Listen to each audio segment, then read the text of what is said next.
तर मराठी मालिका लपंडाव या मालिकेत ज्येष्ठ अभिनेत्री उमा नाईक यांची एंट्री होणार आहे. यामुळे आता नवीन खेळ रंगणार आहे. स्टार प्रवाह वाहिनीवरील लोकप्रिय मालिका लपंडाव सध्या प्रेक्षकांच्या पसंतीत उतरली आहे. मालिकेतील नवनवीन ट्विस्ट आणि रंजक वळणामुळे मालिकेमध्ये पुढील भागातील नेहमीच उत्सुकता असते.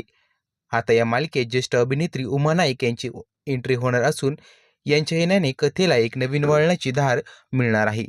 नुकतीच स्टार प्रवाह वाहिनीने सोशल मीडियावर एक पोस्ट शेअर केली आहे.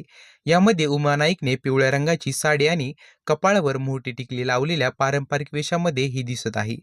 ही पोस्ट शेअर करताना वाहिनीने कॅप्शनमध्ये असं लिहिलं आहे, सरकारला आव्हान देण्यासाठी नंदाची एंट्री होणार आहे.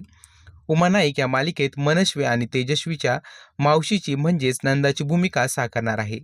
यांचे हे पात्र अत्यंत खुनशी, स्वार्थी आणि सूडबुद्धाचे असल्याचे सांगितले जात आहे. चेहऱ्यावर कृत्रिम माया आणि मनात कपट असलेल्या नंदाच्या येण्याने राजपुरी यांच्या घरात नेमका कोणता खेळ रंगणार आहे हे पाहणे महत्त्वाचे ठरणार आहे. मालिकेच्या वेळेत बदल. नंदाच्या एंट्रीबरोबरच मालिकेच्या वेळेतही बदल करण्यात आला आहे. एका प्रोमोमध्ये वाहिनीने ही घोषणा केली असून आता लपंडाव ही मालिका 1:45 स्टार प्रवाह वाहिनीवर पाहायला मिळणार आहे. कथेत नेमकं काय घडणार? मालिकेत सध्या हाय व्होल्टेज ड्रामा सुरू आहे.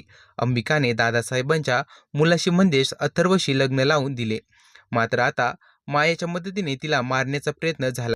सध्या राजपुरे यांच्या घरात अंबिकाचा आत्मा वावरत असल्याचं दाखवलं जात आहे. अशातच आता नंदाच्या रूपाने एक नवीन शत्रू समोर उभा ठासला आहे. वय झाले असले तरी नंदाच्या महत्त्वाकांक्षा संपलेल्या नाही. डोळ्यात कायम हिशोब आणि मनात सूड घेऊन येणारी नंदा आता मनस्वी व कोणता डाव टाकते हे आगामी भागात लवकरच कळणार आहे. आणखी एक नवीन चेहरा उमा नाईक यांच्यासोबतच या मालिकेत मुग्धा गोडबोले यांचीही लवकरच एंट्री होणार असल्याची माहिती समोर आली आहे. त्यामुळे कलाकारांची ही तगडी फौज मालिकेत नक्कीच रंगत आणणार यात काही शंकाच नाही.